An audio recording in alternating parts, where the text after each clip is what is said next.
welcome to the podcast, Ron Hanson. Hey, thank you for having me here, Clyde. I know that you have a lot of stuff going on, and I appreciate the opportunity that come out here and talk and use up your time. Time is valuable. I get that. So Time is valuable, but I appreciate what's going on, man. I'm gonna be honest with you.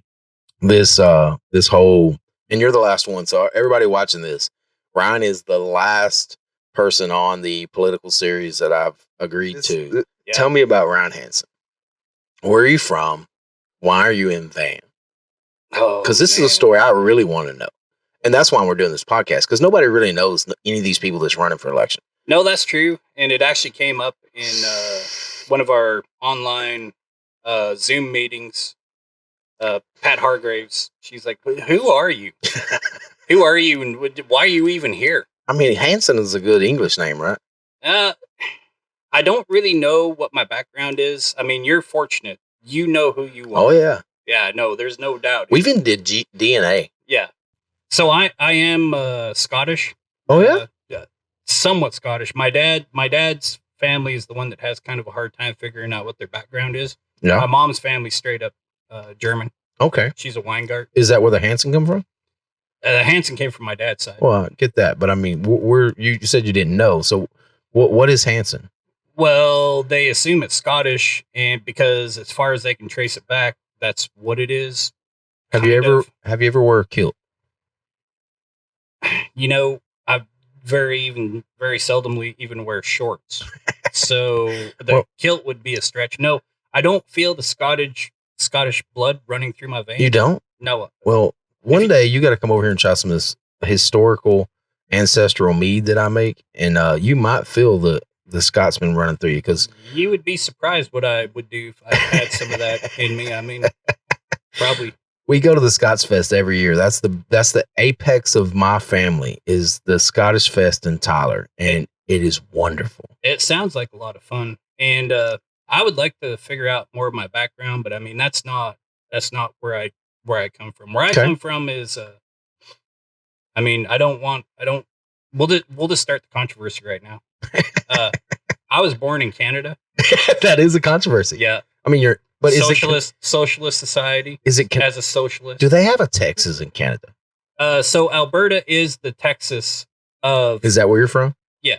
Yeah. Southern Alberta. Alberta. And it's not socialist at all. Okay. Now they have some things going on. This whole trucker convoy deal. That whole thing originated in Alberta. Well, most Texas, especially everybody I know of, was supporting that. I'm telling you. So there's a thing called, and I'm going to give them a plug. It's called the Alberta Statehood Party, and they are all about defecting from Canada to the States. And the GDP, just so people know, of Alberta is more than Texas. To put it in perspective. That's big, because Texas has a huge GDP. If Texas was a country, it would be number 3. Yeah. So you're saying Alberta is number 2? Yes. Yeah. With all their oil. Yeah. No. And Alberta is the most similar thing to Texas as far as the people and what I mean, they have the get it done. Let's do it. Do y'all wear cowboy hats up there? Yes. Man, we might have to start some foreign exchange students to Canada. They would put them to work. I like it. If you come to Canada, be ready to work. And that's definitely a Texan thing. Yeah. So I was born there, on a ranch. A cattle ranch? Yeah. Cattle, horses, my whole family, they either, were in cattle. Where I was at was a cattle ranch, but all my dad's brothers were cutting horse trainers or horse trainers of some sort. So it was kind of interesting. The ranch that I lived on is, really big in the mountains. And so they would send, prospect horses and whatnot for me to work on. So we always had like kind of a fresh remuda of horses, or at least I did. And that was my upbringing. I didn't have all the traditional schooling that kids nowadays have.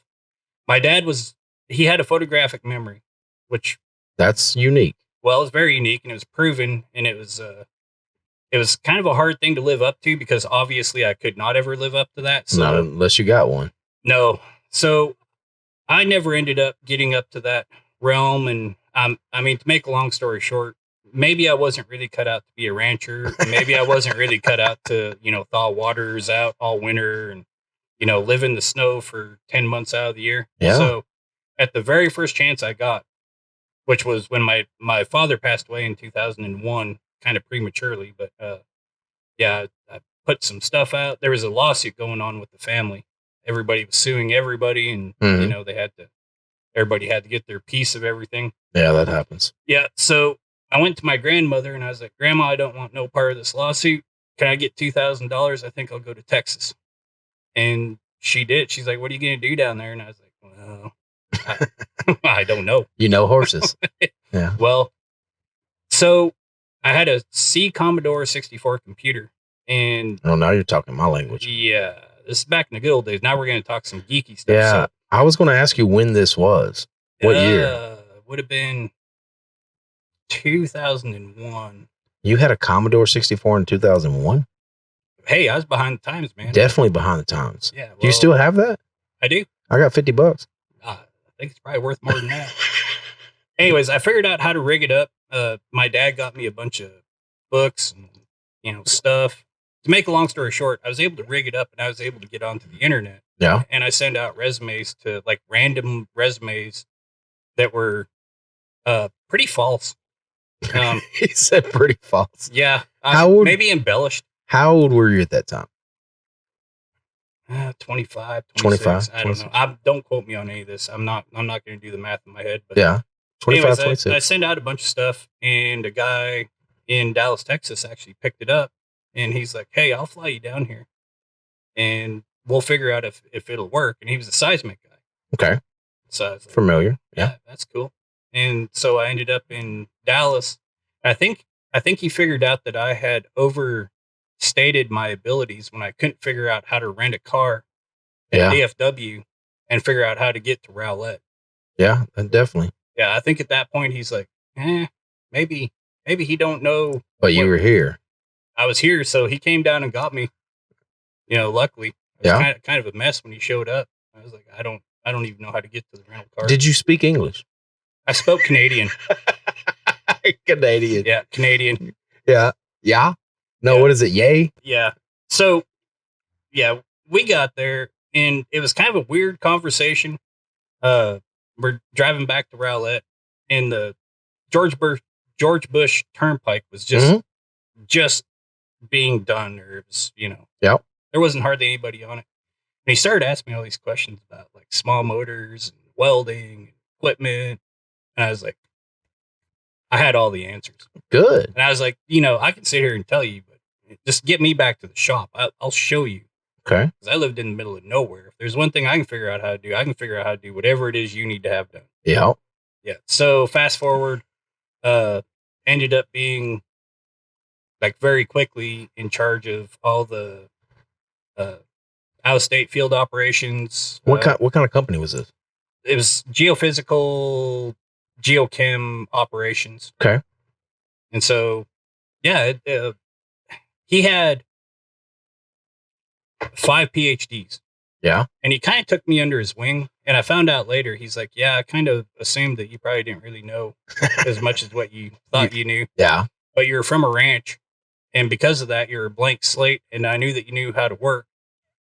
And you seemed you were smart enough that you could get your resume to me. Yeah. I would just figure out the rest. Yeah, us Texas boys know how to spot somebody. Yeah. So he was the most brilliant man that I've ever met in my entire life. We're still friends today. No kidding. Oh, dude. So before we're done, I'm working on microprocessors, doing automation in a lab. Oh, yeah. This is after traveling all over the country and everywhere else. For how many years? 6, 7, 8 years. Oh, no kidding. Something like that. Okay. Yeah. So it was, that was my homeschooling condensed into, however many years that was. It was amazing. So you got the job, you progressed on, and then what happened? I kind of got to where it wasn't a real big company, and I kind of got to a point where I didn't see that I could progress on anymore. I'd build all this equipment, geophysical equipment, designed it, and the good doctor, his theory was if you can't if it doesn't work on paper, then it won't work in reality. Okay. And by paper, we meant like CAD. CAD. Yeah. So I learned CAD and SolidWorks and everything else. Yes. I gotcha. So we built some crazy geophysical equipment, and this guy had worked for. He was a big guy at Halliburton. I don't want to throw his name out because no, that's fine.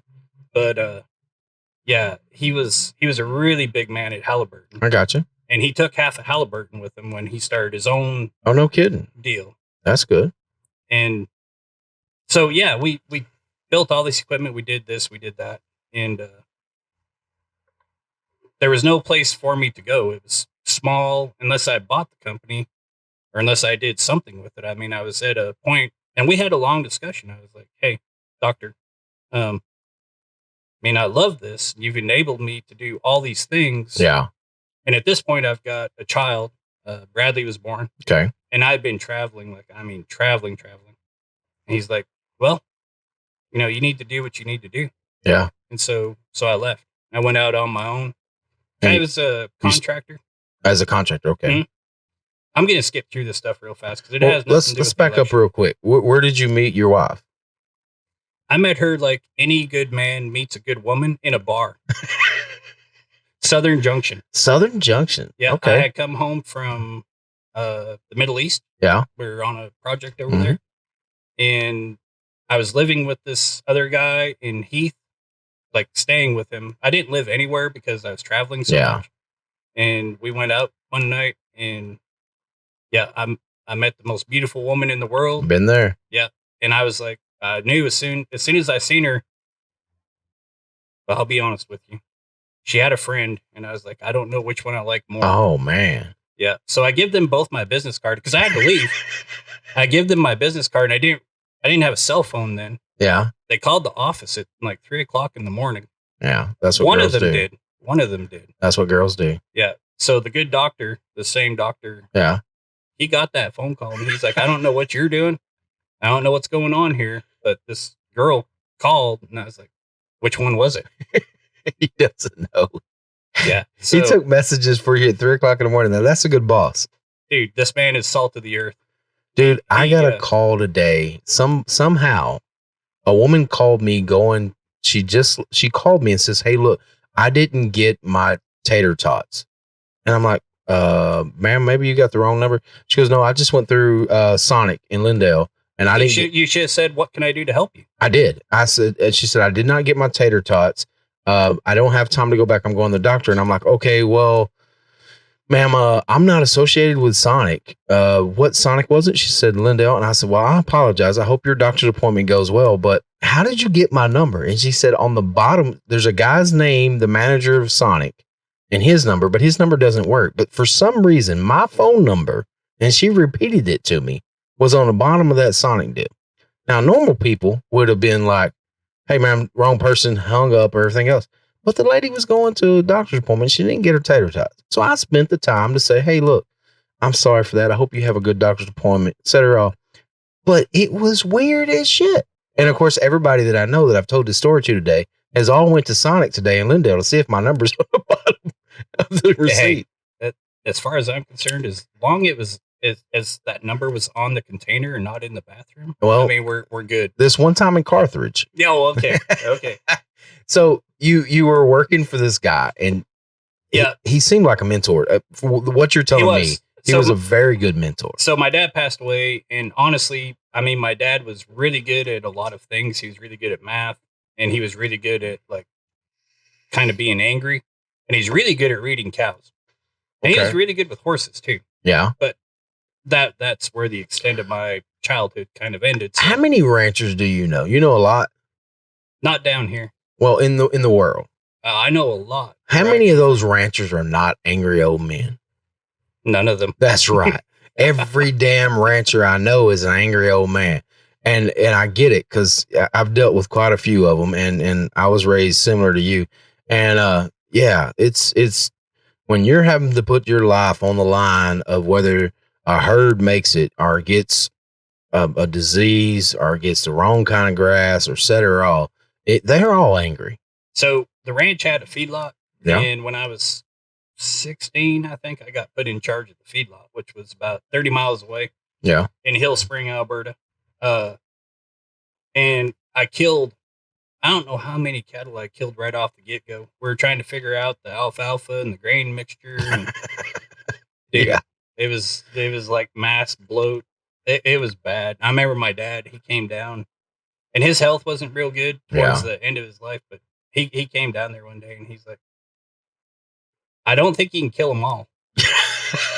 And I was like, Dad, I don't know. Yeah. I mean, give me another day, maybe. Well, let me ask you this, because you're talking about that. Have you seen this show Yellowstone? Yes. You have. Okay. So yes. Let me ask you this. So Yellowstone is go ahead and ask. Okay. No, you say what you're going to say, because mine's not related to so that. Yellowstone, I think, was partially based on our ranch. Really? Yeah. Okay. And they're very close together. Alberta and Montana? Well, where Yellowstone was actually filmed at is in Darby, Montana. Okay. And I mean, I haven't been right to where that ranch is, but the whole premise and the having to fight for your ranch deal. Yeah. That's what struck a chord. That's why that show is so popular, is because people understand it. Well, but what I was going to get at is my question for you. You raised and lived on a ranch. Mm-hmm. You ever rodeo? Oh, absolutely. I've got pins in both my arms from a saddle bronc riding accident, which I'm not proud about. What? I'm liking you more, because when I was young, I saddle bronc. I didn't bull ride. Well, there's an advantage that you have. You're strong and probably somewhat athletic. I was neither. I was back then. I'm not now. Well, I was neither. I sat in the truck way too much. I was tall and kind of weak. And tall, weak saddle bronc rider. Yeah. Yeah, as long as you hold that. I'll tell you what, I made some impressive, showy rides because I looked like a rubber band up on top of that horse. Yeah. But at some point in Three Forks, Montana, I drew a numbered horse, and I've never seen anything like it my entire life. And I made a good ride for like the first 5 seconds. Oh yeah. And then that horse tucked its front legs up, and when she did, my saddle cinch, everything broke. And oh shit, been there. I did a lawn dart into the arena, and I remember I got up and I was sitting in the saddle. Yeah. My saddle was off the horse. On the ground. On the ground, and I looked at my arms, and my arms were all twisted up into an S shape. And somebody came out and they're like, "You okay?" And I was like, "I'm fine." How old were you? Oh man, I was working. So my family has the other part of my family ranched in Montana. So when I wasn't on the home ranch in Alberta, I was in Winnett, Montana on the other ranch. Yeah. I think I was like maybe, 22, 23. So have you been a dual citizen all your life, or are you strictly American? Since I was 14. Yeah. I drove myself illegally to the border. Illegally? Illegally. Yeah, I didn't have a driver's license. I just drove. I did that when I went to Coots, Alberta, where the truckers convoy was. Yeah. And got illegally there. And then the guy that swore me in, Officer Larry Linnell, was like, "Did you drive here?" And I was like, "Yes." And he's on the Montana side, and I drove from the Canadian side. Yeah. I didn't drive from the Montana side, luckily. He's like, "Well, we can't do nothing about that because you came from the Canadian side." And I was like, "Good, because I just need to get sworn in. I've got to get back to work." I mean, we're wasting time. You say you don't have a photographic memory, but you just remember a man's name that made you an American citizen, what, 20 years ago? That's something that will never leave your mind. If you come from a place where you're not around people all the time. Yeah. And then you go to an official ceremony and there's people standing around. Yeah. No, I remember it just like it was yesterday. Okay. All right. Yeah. Susan McDonald was the woman that made me sign the paper. Man, that's pretty good. Yeah. That memory's cracking. You still got it. Well, it's not photographic though. Yeah. You got something to live up to. I get it. So you met your wife. Yep. You started your own consulting company. No, it was a construction company. Construction company. What kind of construction? A failing one. I mean, it didn't work out like I thought it would. Was it rebar? Was it concrete? What was it? No, I met up with Brooks Grimmels. He's the guy that I know that. Yes, I do know that man. Yeah. So it's a kind of a long story. Steve Stamps was Brooks Grimmels' right-hand man. Okay. And I became very good friends with Steve Stamps. All right. which most people would never put that together unless they knew me or Steve. I don't know Steve Stantz. He's crazy. Oh, He's one of the very best people that I know and will do anything for anybody. I get it. So, anyways, we got to be friends, and Steve introduced me to. Well, I'd seen Brooks. It's a crazy man driving some. Oh, I like the shit out of him. Yeah, driving some coupe with a bunch of old dogs in the back or whatever. And Ben Wheeler was nothing. Like, I mean, he had just come to town and hired Steve, and Steve's like, "Hey, you need to meet this guy." Talking about you. Yeah. Okay. Yeah. So I did, and it was the most amazing 5 years. Like I've done a lot of different things. Yeah. Yeah, it was so much fun. All right, explain this to me because I don't know the story. So Brooks Grimel's bought up all of Ben Wheeler. Yes. And he hired a bunch of different people to do things. And Brooks was eccentric. Oh, very eccentric. I don't even know if that's the right word. It's another layer of eccentricism. Yeah, but there were certain people that, I mean, he could just, you could kind of get along with them. Yeah, you get that vibe. I get it. Yeah, and so I wouldn't say he took me under his wing, but he did. Yeah. He had me manage all of his rental properties. Okay. And so I had to do kind of like what you did. I had to get a bunch of equipment. I had to get everything. Like, you can't do it, hillbilly style. You can't just be like, hey, I'm going to do this and write it on a piece of paper. Yeah, give him a cocktail napkin with this is what happened over here. Correct. So we had to get all the infrastructure put together, form an LLC, and get it done. And we did. So is that when you moved to East Texas? No, Sheila and I had already been together. Okay. I was working for this other company. So is Sheila from here? No, she's from Lake Lavon. Okay. But her whole family had moved to Ben Wheeler like earlier. So where did you originally move to when you moved here? Ben Wheeler. Ben Wheeler. Okay. Yeah. And you were part of the what is it called? The Ben Wheeler Development Foundation or something like that? Yeah, BWDC. Yeah. Yeah. Okay. So I wasn't part of that per se. I was a contractor. I was 1099 employee. Yeah, I got you. But so like the Forge, most people don't know this, and if you cuss about those booths in the Forge being too tall, just know that we had to build it to Brooks specs. But those booths and everything that was built in the Forge was done in 3 days. And there was 5 contractor teams that did that. And I was the guy that was in charge of that. The Forge is one of my favorite places to eat. And if you sit in one of them booths, they're tall. Yeah. That's Brooks wanted. I have no idea. So was John Wayne supposed to come sit down or something? Well, so it was good for me. Yeah, because you're tall. Yeah. So when we're going over the measurements and everything, Brooks was like, I don't need my feet to touch because I'm short. And I'm like, well, okay, so I can flat foot. And he's like, well, I want my feet to be, up off the ground. Huh. And I was like, well, so this is standard size. And we actually had a printout of what standard size booth is. And Brooks was like, no, it needs to be taller. Huh. It needs to be taller than that. So those booths ended up being 3 inches taller than. That's pretty cool information. I mean, every booth is different. And every contractor built a different booth. Like, seriously? Did the covering. Yeah. Huh. It looks good. I can tell you that. Well, they're still there. Yeah. And I still go there, which we'll get to that situation in a minute because I got some conversation about that. All right. We're kind of getting off in the weeds. We're not even talking about anything. Oh, we are. You don't feel like we are, but we are. Okay. So you come here and you started in Ben Wheeler. How did you make it to Van? So there was this is probably the most interesting time. The contracting didn't work when Brooks passed. Yeah. All of that. When did Brooks pass?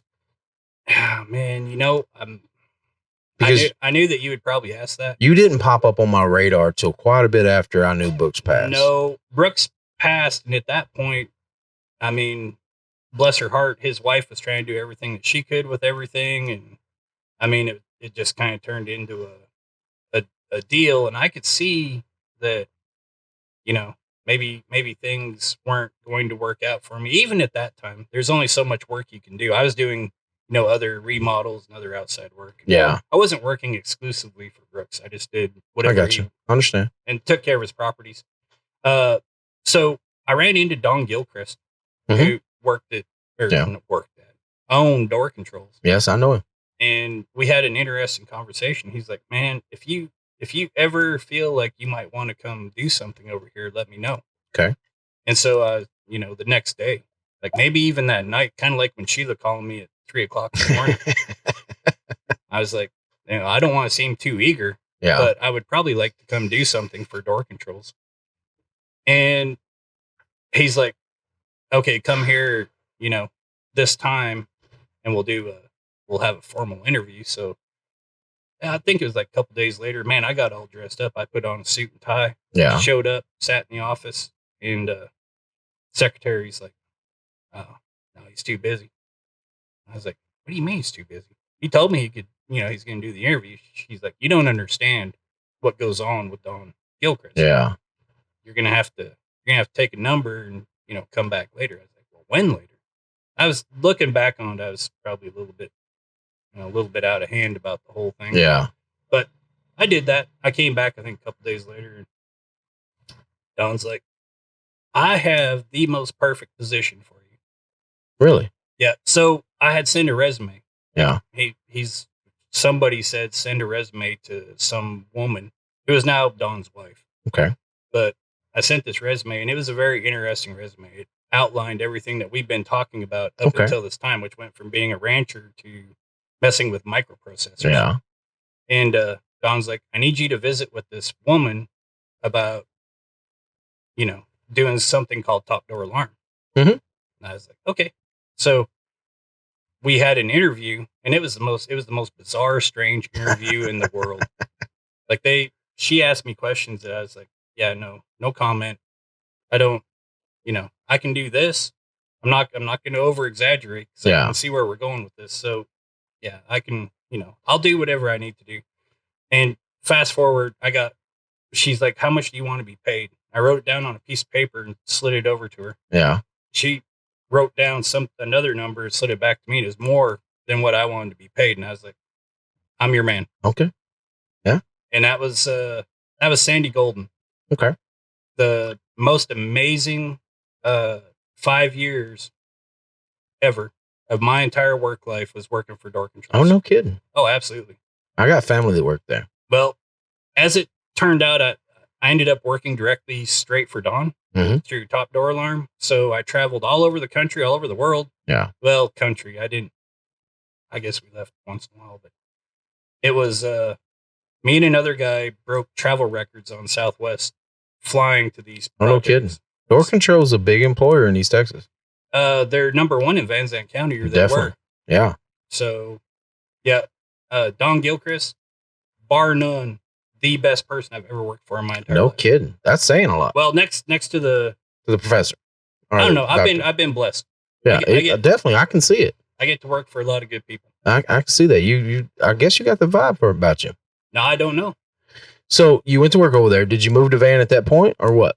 So my wife had a salon in Ben Wheeler, and the salon caught fire one of the Christmases, and I was still there, but I was traveling. I was out of state, and I got home like that day, and her salon caught fire, and she did a little bit of bad deal. The salon caught fire. Yeah. So now she doesn't have any place to work, and so she did a bunch of looking around, and the only place she could find was here in Van. Okay. Yeah. And we didn't move here because we wanted to. We moved here because we had to. Well, that hurts my feelings. Well, that we didn't know. Yeah. I mean, we didn't know at that time. That was 2014, and even I told Sheila, I was like, I don't know about all that. And we'll get into Ben Wheeler versus Van in a little bit because I got some questions about that because I went over there recently and I definitely got some questions about that. All right. So y'all moved to Van and you actually picked a house that I've been looking at for years because your house is not like regular houses. It's crazy. Well, it's not on a street. You are tucked back inside. And I always said if I won the lottery, your location would be the type of place that I'd build a castle. So this will play into our later conversation. The people that own that house, the wife happened to be a client of Sheila's. Okay. And when we had to move the salon at the same time, this client said, "Hey, we have this place we haven't been at for like 8 years. Yeah. We might sell it." And as it turned out, they did. And they were very fair on everything. It was kind of crazy. The place was abandoned. Oh, no kidding. Yeah, no, they hadn't been in it for years. So you bought the place, moved a van. Mhm.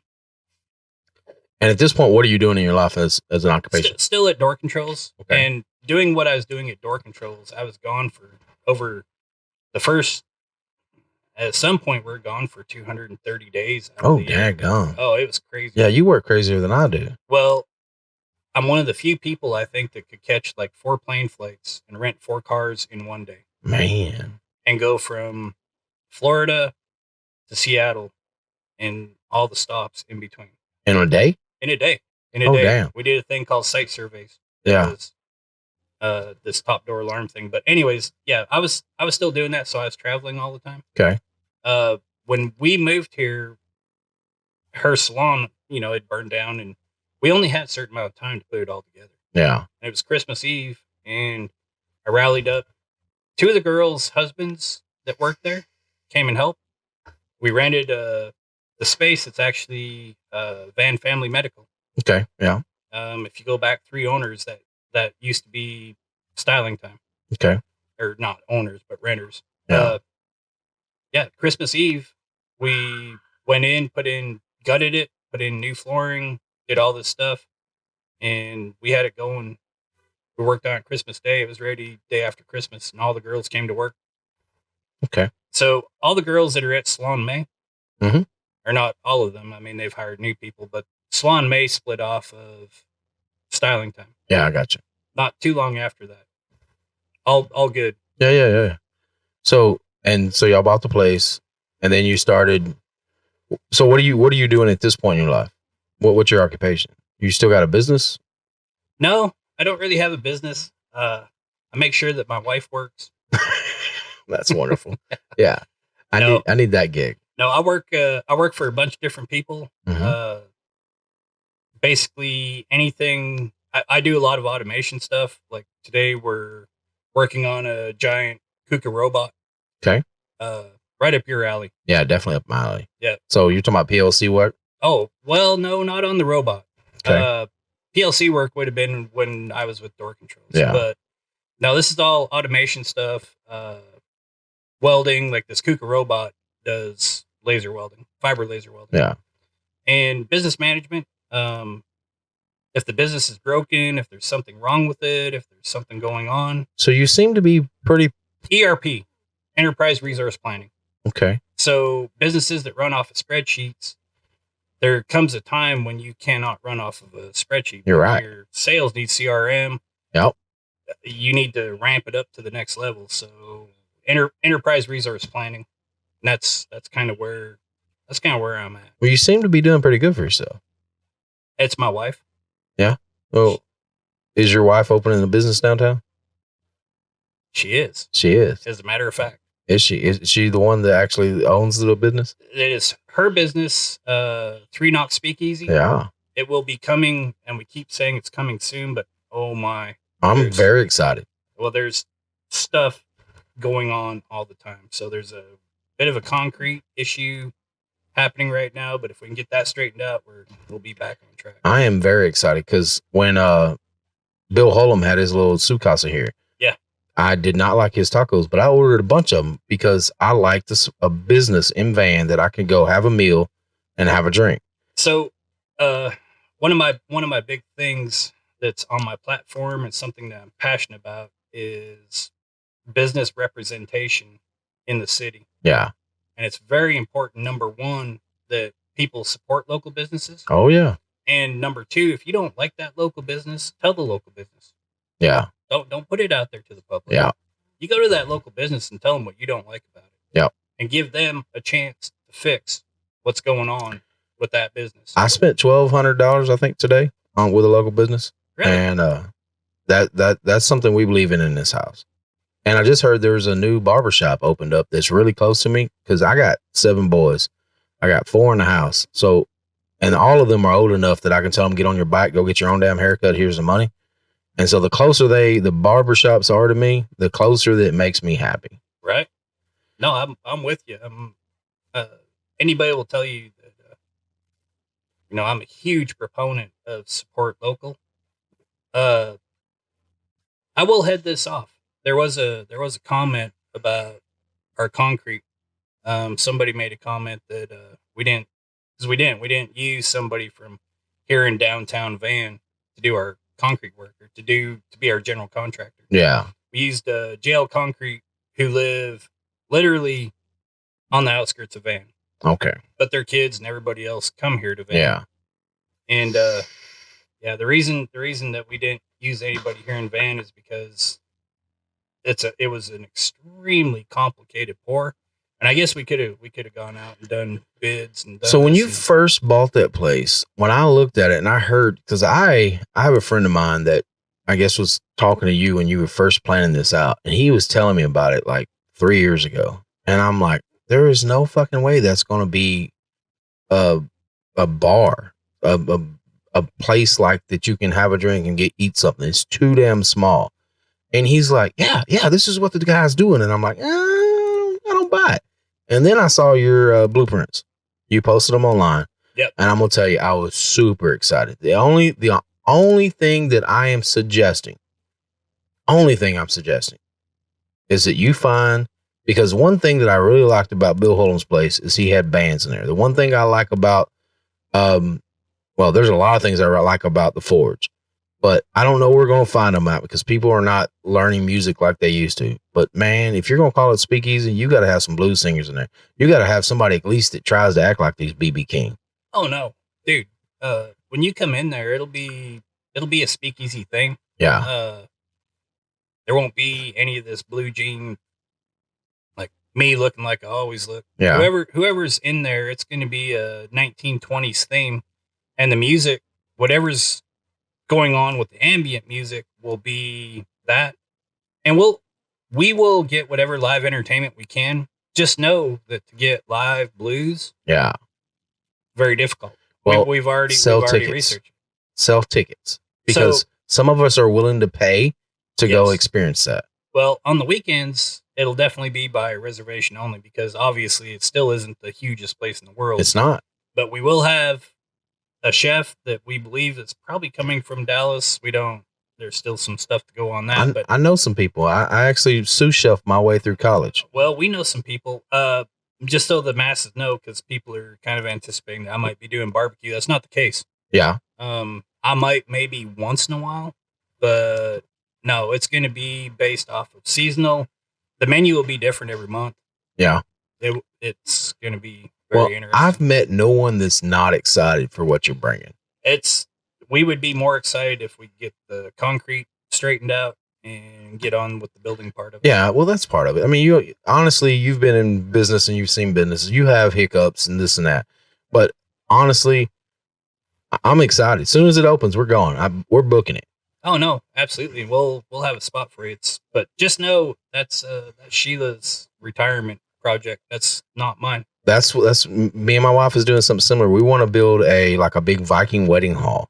And only you could probably pull that off. Well, I appreciate that. But that's our retirement. We're going to have some Scottish coups and a meadery downstairs. That's our long-term goal. And because I was raised that you don't ever stop working.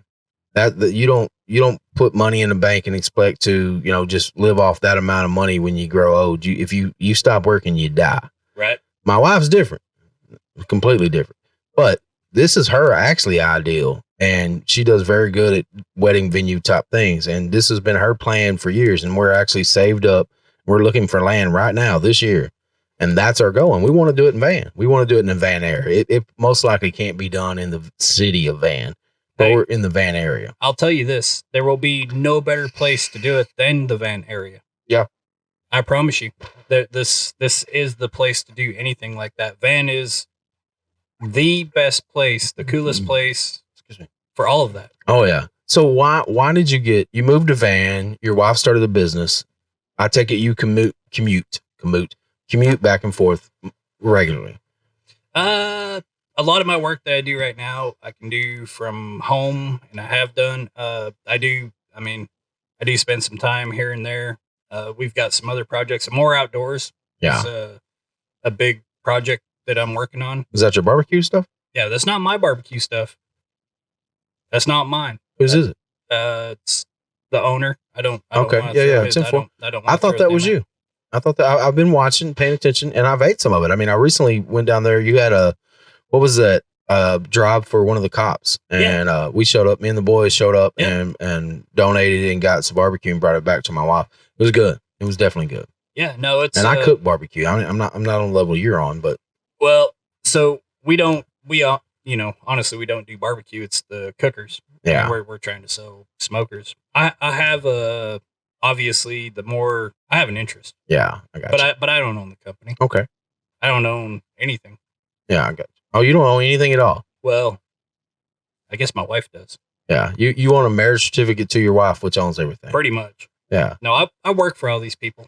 Yeah, I'm with you. Hey, I'm definitely with you. But I work hard for them, and because of that, maybe that's why it kind of looks that way. But yeah, and that's how it looks. Honestly, I mean, you seem like you're a mover and shaker. Definitely with the things that you're showing that you're involved in, say the barbecue, the speakeasy. I mean, everybody knows Shelon's the beauty salon, because I don't know what your hair is under there, but I don't think you've got it going on.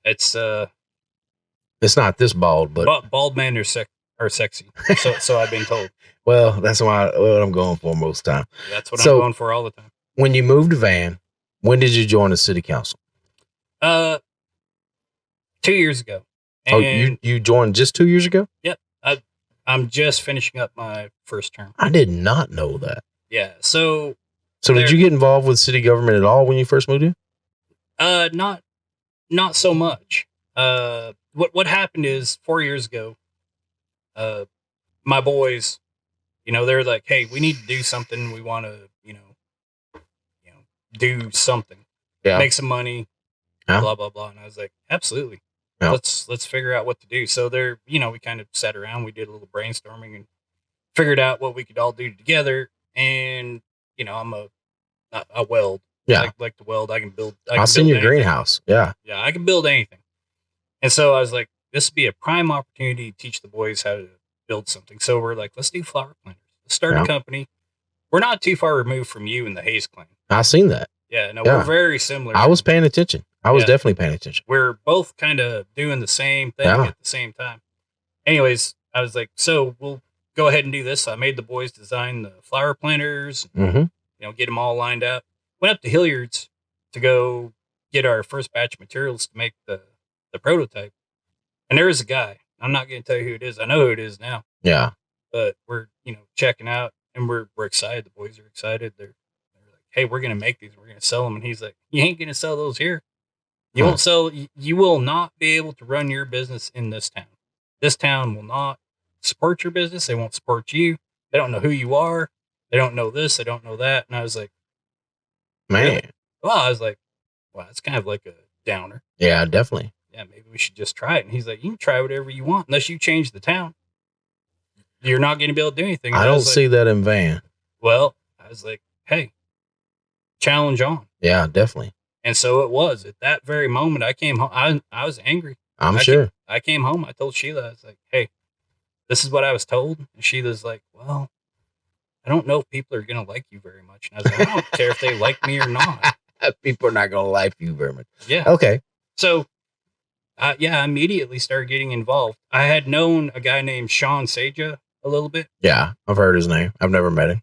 He's an interesting guy. We're completely opposite. Yeah. He's probably my biggest devil's advocate. Oh, okay. But we have been talking about having Mark Chestnut come play in my backyard. Okay. We're going to do like a big old concert. Do you know Mark Chestnut? I don't know him personally, but I know how to get him to come play in my backyard. Okay, because I had a band in my front yard, and the cops got called on me. Well, so I've got... Don't get me wrong, I didn't call anybody. Well, I've got a really big yard. Yeah. So we could have got away with it. And anyways, we're kind of planning this, and we're getting it set up. And then somebody from the city said, hey, and this is Amanda Davis. Yeah, I know Amanda. Yeah, she said, "Hey, we kind of want to do this other thing, and I don't know if you having a private concert in your yard is going to be beneficial to what we're trying to work on with the city." This was the thing you did downtown, right? Yes, Vandy Gras. That was one of the first times that I really met you. I mean, my kid, you coached one of my kids baseball. Yes. But that time was when I met you, and there was a change, not of you, but of Van. Van changed at that very moment. And I will completely agree with you on that. And it was for 4 reasons. To me, it was for 4 reasons. One, Van was finally doing something that was not the same thing that they always did, which was trick or treating, or even, I mean, firecrackers just come back, but 4th of July, it was something to bring people out and get them to congregate together. 2, you brought entertainment to Van. Van's never had entertainment. 3, you turned around and showed that we can do something. Because I went down there. I had a couple beers. We can do something, and it could not go bad. It did not go bad. The whole time I was down there, and everything I heard about it didn't go bad. And then 4, to me, as an adult in Van, Texas, you show that we can have alcohol on the street with police officers there and everybody acting right and normal. That was a change to me. It was the most responsible group of people, and it was a huge group. It wasn't like a small group. It was a huge group. It was. And we were so proud at the end of that deal. Yeah. And the people, I still get messages, even, well, not here for the last little while, but people are like, when do we do that again? I have the same question, because I'm gonna be honest with you. I appreciate everything you did there, and I try to do something when we come off. So I didn't do it on my own. Well, of course not. Who all was involved? Sean Saja was involved. Okay. Amanda Davis was involved. Yeah. Charles Ryan was involved. Yeah. Ernie Burns was involved. I saw Charles and Tiffany there. We were picking on each other when we were there. Yeah, but there was a whole group of people that was involved. That's not something I can pull off on my own. Oh no, it's definitely not. And I tried. So after the COVID deal, the first week we got off COVID lockdown, when the city council said, we're free, I decided I was going to throw a party. And I invited all my oil field buddies, and I had a buddy that's got a band. And I thought, hey, you want to come play? We're going to, I built some cornhole boards, and he showed up with his band. And I should have known, because like all these electronics in here, this is oil field money. Okay. He's an oil field band. This dude shows up in a U-Haul. Right. With band gear. I'm not talking, I'm thinking 1 amp and a pair of drums. No, he's coming full stop. Full stop. All electric guitars, all wireless. Everything's wireless. The lead guitar is standing out there in the middle of the damn cornhole board. I'm pretty sure I heard this from my house. Everyone heard it. I did not expect that. Now, don't get me wrong. I talked to all my neighbors, and the cops got called, but it was awesome on the fact that we did it. We did it right here in the driveway. Absolutely. And now, don't get me wrong. If I do it again, I'm gonna call the city and say, hey, look, I need a permit or something, etc. So the city doesn't have a permit for that. Who does? Nobody. You just have to use your best judgment. Well, shit. Well, the best judgment at that time wasn't very good. The cops did show up, but they were very respectful. The only thing they did was, hey, turn it down a little bit. Right. And it was a very fun time. We all had a good time, but it was nowhere near on the level of what you did downtown. Well, so the only reason that what we did downtown appeared to be so good is because the citizens, honestly, were yearning for it. I mean, they're still yearning for it. They are. It was like the Field of Dreams. All we had to do was build it. Yeah. And they showed up. The same thing goes with your speakeasy. Well, yeah. So there's a whole bunch of stuff that we can do. I'm gonna segue into one of my big platform items. Okay. Which is getting the people of Van involved in the city. Oh yeah. And do you want to know how we do that? How's that? Through events. Oh yeah. We do it through events. Well, they've started having more events. Like the 4th of July thing has been a big deal. I've appreciated the last couple of years we've had it. I know we spend quite a bit of money on it, but It's always been 4th of July. We go to Mineola, we go to Canton to see a fireworks display.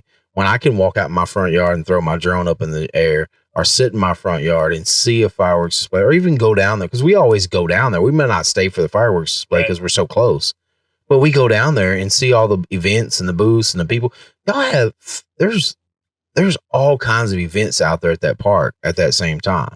There is, and it's a huge opportunity for the citizens, but on the same note, it's kind of, there's a difference between the 4th of July and Vandy Gras. Oh yeah. And I haven't really been able to, Sean Seja and I have talked about this. Yeah. You know, what's the difference? Because we drew in a bunch of different people for the Vandy Gras, and I think it's the location. I think it's having it downtown and closing off the streets. Yeah. And, you know, people are allowed to drink beer and allowed to do this. And, you know, I think that was the difference. Now, I'm not trying to. Was that hard to organize? Dude. So any event that gets pulled off, and we know this. I mean, this isn't my first event. Yeah. Any event that happens successfully is because it was organized properly, and it's not just sit down with a bunch of people one time and go through it. We started meeting 4 months up until the event. Okay. And we met every week, for the last 2 months. So 8 meetings in a row. Yeah. To make sure that it was all good, that everything was covered. Yeah. And everything was delegated. Certain people, like Charles Ryan, was in charge of security. Yeah. Ernie Burns were in charge of this. Yeah. People were in charge of volunteer. Amanda Davis was in charge of volunteers. So it's a monumental task to pull it off. So who originally was going to have in your backyard? Mark Chestnut. So did he show up for this? No, but we're still thinking about doing it. No, we're not done with all that. Why Mark Chestnut? Why not?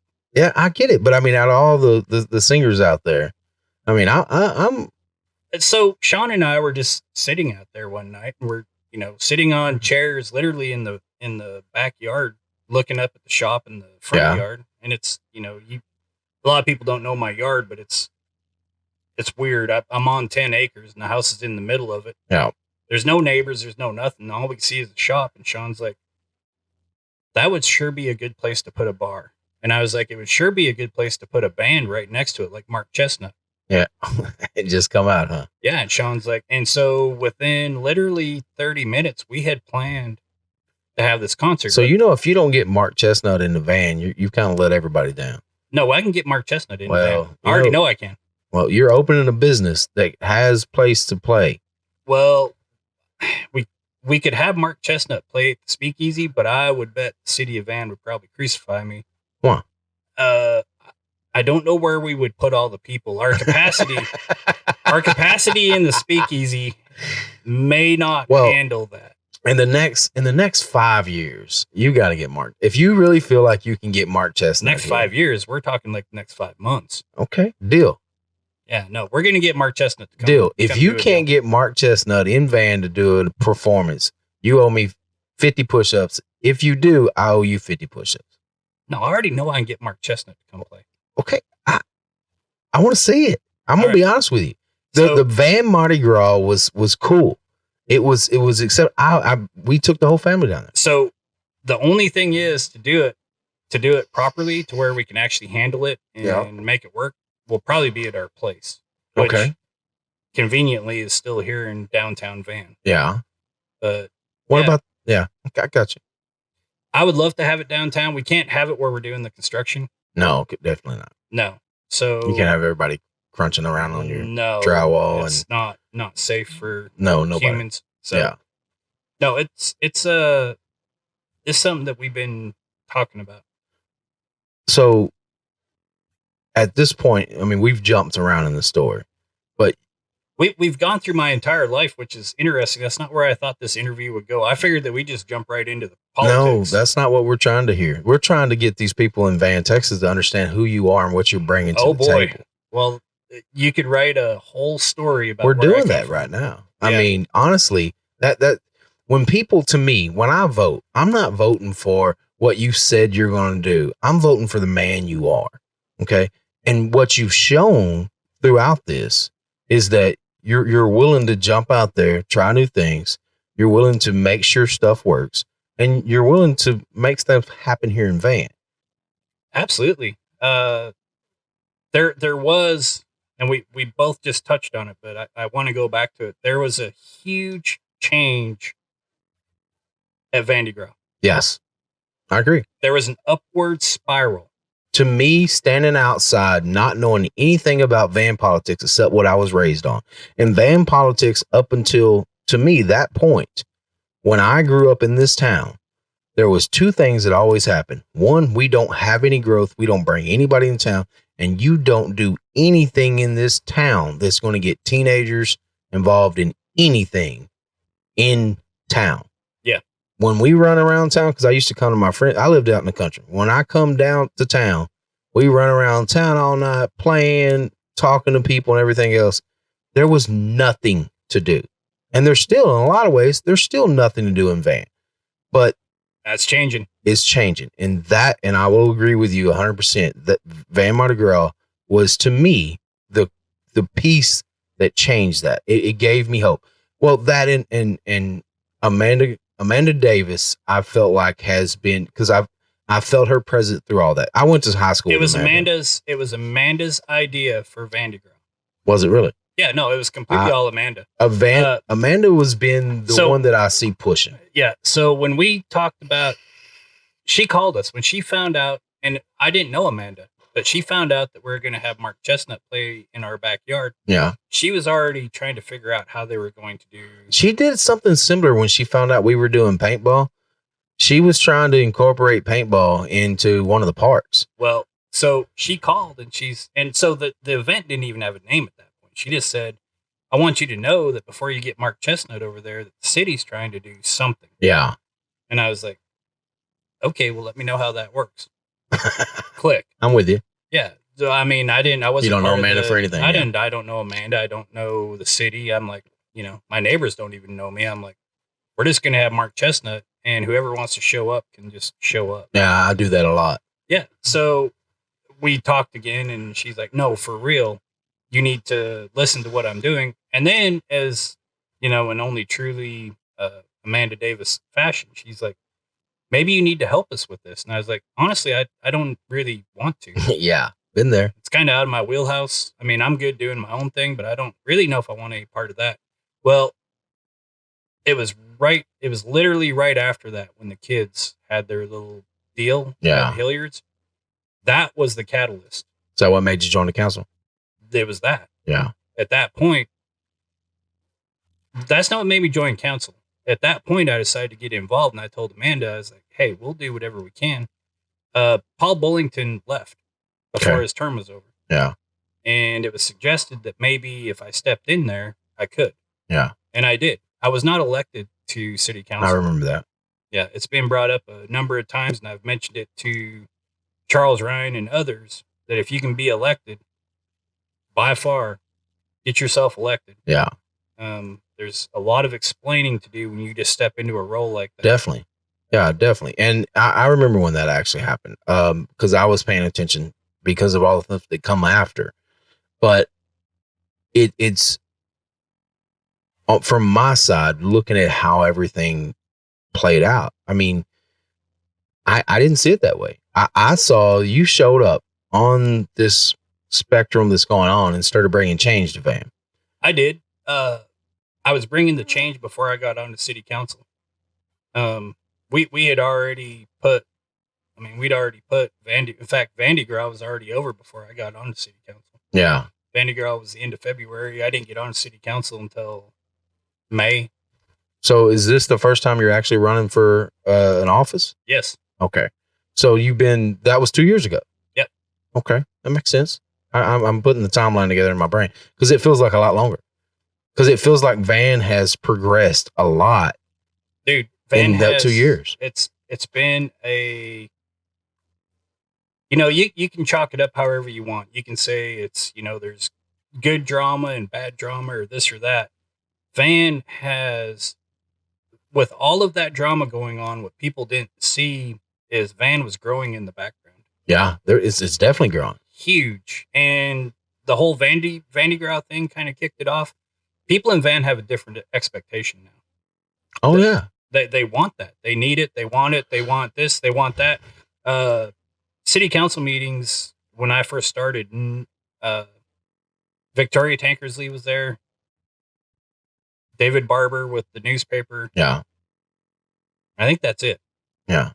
I think there was 2 people that attended city council meetings. You go to a city council meeting now, it's packed out. Which is a good thing. Oh, absolutely. More people are involved. And that's something I can say. When I grew up in Van, like I told you a minute ago, it was, this town's not going to grow. We don't want it to grow. And since then, it's changed. And it's changed for a good way because we know it has to grow. And a lot of people correlate that to the tornado. When the tornado hit, we all experienced have to rebuild situation. Yes. Have to change things. But the growth that's been in Van is on another level. It's we're planning our future, and we haven't had that before. Our future's in a way been planned for us. And look, a lot of people in Van has a problem with Victoria Tankersley. I'm going to tell you, that woman stood up. When I went through a hard time in my life, that woman stood up and helped me beyond doubt. And I did not expect it. I expected her to be like the woman that everybody had told me she was. And I know those people had bad experience with Victoria Tankersley, but me personally, Victoria Tankersley, when I was going through a really hard time in my life, stood up and reached out and helped me through something because she said, you know what? You're providing for yourself. And since that day, I have nothing bad to say about Victoria Tankersley. No.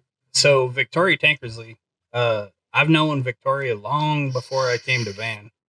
But at the same time, we also started talking about, because Sheila and I had some other properties that we were renting and we had problems with renters. And we started talking about developing this program, kind of like Angie's List, but for renters and for landlords. Yeah. Where you could put data into a system. And so landlords could see everything about renters and renters could see everything about landlords. Yeah. Feedback.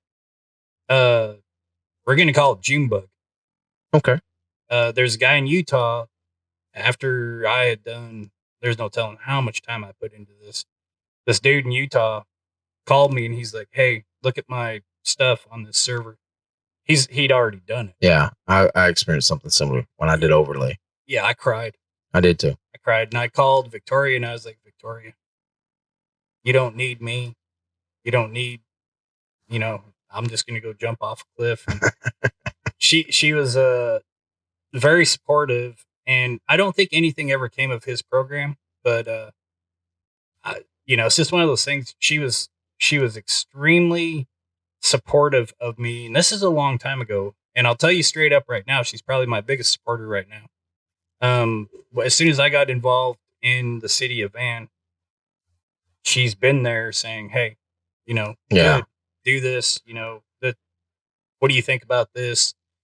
She's not guiding, but she will ask a lot of questions. Yeah. Well, Vic, and no one, I don't feel like, can look at Victoria and sees the roots she has in this town She's got a big root. And not think that Victoria Tankersley is doing what I'm fixing to ask you, which is she's looking at her community and asking where we're going. And then that's what I want to ask you. So you've moved to Van. Do you plan on your kids graduating here? Yeah. So that's a really interesting point. There's only been one person that was absolutely adamant about planning. Yeah. Like, what do I tell my clients or my people when they're trying to move to Van? What do I tell them about Van's plan? Yeah. And I'm like, well, I don't know. You tell me. And she's like, well, I think the city had a master plan, but they didn't act on it, or they, had it going. And so as it turned out, she was 100% right. They did hire somebody to do something way back when. Yeah. But nobody carried it on. I recently heard about this. I didn't know that we had a master plan. Yeah. Mark Thompson is very... What is it called? The comprehensive plan? Yep. Yeah. Okay. So it was never, ever finalized. It was never put into play. And she got with Amanda Davis. I had nothing to do with it. Yeah. She got with Amanda Davis, and it coincided with a P&Z meeting where they... What's P&Z? Planning and zoning. Okay, I got you. They were trying to figure out a zoning for a guy that wanted to build a duplex here in Van. Yeah. And to make a long story short, they got landlocked on it. They couldn't figure it out. Okay. And it kind of came down to, well, we have to have guidance. We have to have a master plan. We have to have this. And at that point, Amanda brought it up via Victoria Tankersley, and yeah, it was set into motion. And I'll tell you what, the van comprehensive plan, this new master plan that's being put into place, it's a game changer, and it makes van a trendsetter. Yeah, that's what I've been hearing. Yeah. Is that online? Is there anywhere we can go and look at it? It is. It's actually on the city's website, and there's actually a tab on their main site, vantex.gov, and VANTX.gov, and then go to master plan. Okay. Is it thick? Yes. Like how many pages? Like 50, 100, 500? About 200 pounds. Oh, no kidding. Dude, it's not something small. I had Mark on this podcast before you, and one of the things he talked to me about was how they built that master plan. And one thing that he did, and this is what I'll talk to you when I mentioned earlier about Ben Wheeler, he told me that they went and they pulled the best out of Mineola, the best out of Lindale, the best out of Grand Saline, the best out of Ben Wheeler, and said, that's what we want for our town. Because in reality, when you look at all these towns, there's multiple things that's not van in these towns. Correct. That make us who we are. And I've been to all those towns, and I have friends in all those towns. And van's different. I don't know how van's different. I don't know if it's Van ISD, if it's the oil and the water, or whatever it is in van itself. It is different. It is different. It's uniquely different. And I just recently went to Ben Wheeler. I've loved Ben Wheeler. Ben Wheeler seems to have a pattern to how they're growing. They seem to have a newness and a industriousness about how they're growing. And I don't see that in van yet. Well, because there's not anybody. Ben Wheeler's growth was determined by one person. Yeah. With no input. Yep. One person decided how Ben Wheeler would grow. It did. And it did pretty good. Well, yeah. But at what cost? So the cost to get that kicked off and to get it going. And there were some failures. A lot of people don't know this, but the original shops of Ben Wheeler, Brooks's idea was we'll rent them for $1. Yeah, I remember that. I do remember that. Yep. Me and Brooks talk about it one day. Yeah, and the shops will use whatever money they save and do advertising and bring people to Ben Wheeler. Ben Wheeler, yeah. It didn't work like that. It sort of worked like that long term. Well, what ended up happening was Brooks just covered whatever money needed to be covered, and it ended up. I mean, I'm not even going to get into the figures, but it was a lot of money that got put in, and at the end of the day, guess what happened? Texas Monthly came to Ben Wheeler. I'm not saying they got paid to come to Ben Wheeler, but they came to Ben Wheeler and they published stories, and the rest is history. I mean, people drive from all over to come to Ben Wheeler. Oh yeah, I love going to no hotel in Ben Wheeler, but people still come to Ben Wheeler. It's funny you say that. I don't know who planned out the hotel and van, but I've never been prouder of a hotel in my life. Oh my! If you want to talk about like our sports people doing tournaments, and if we want to have events, that hotel is gold. It is. And I mean, it in the past, it's been, hey, we got Van in, and no criticism of the people that run Van in, because I've seen them help Van out when they needed it. Absolutely. But that hotel is another level.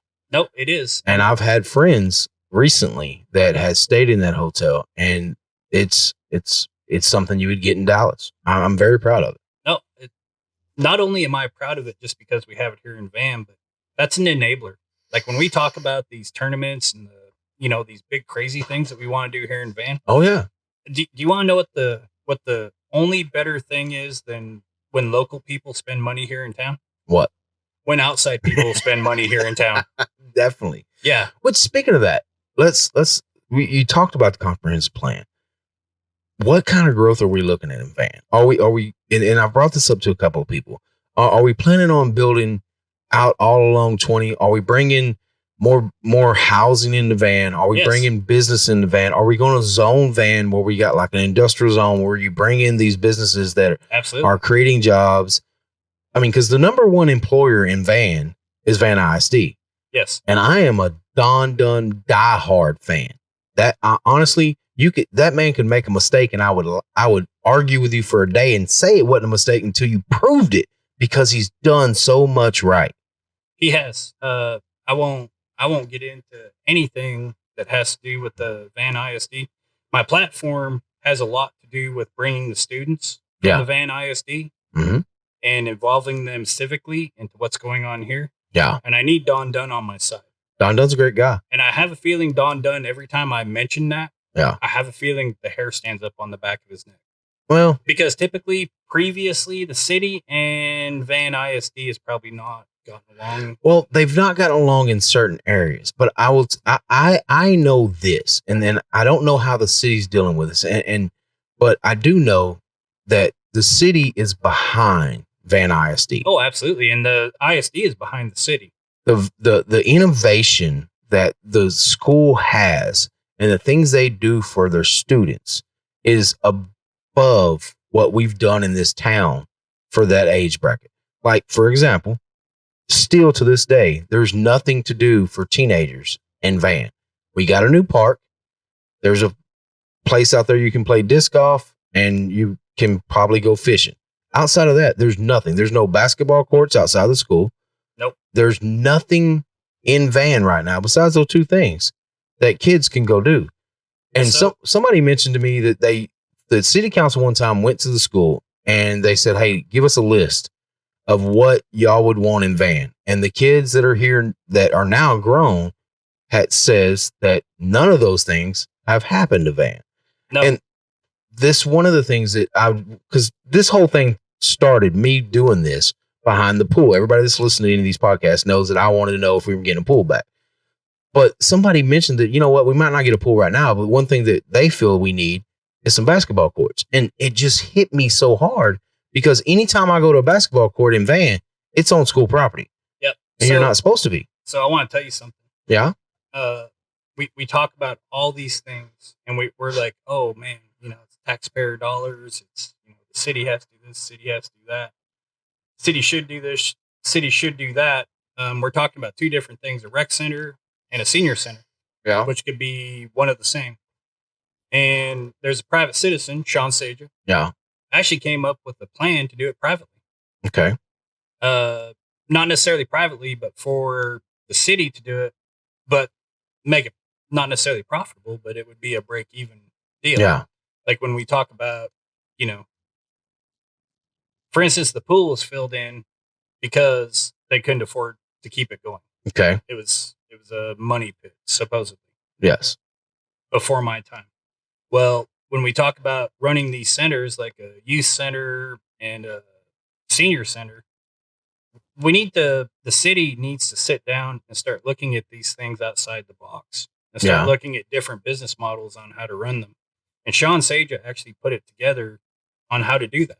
Okay. Which he was going to present at council at some point, and I'm not sure exactly what happened. I think we deviated from that or whatever. Yeah. But fact of the matter is, these things are possible.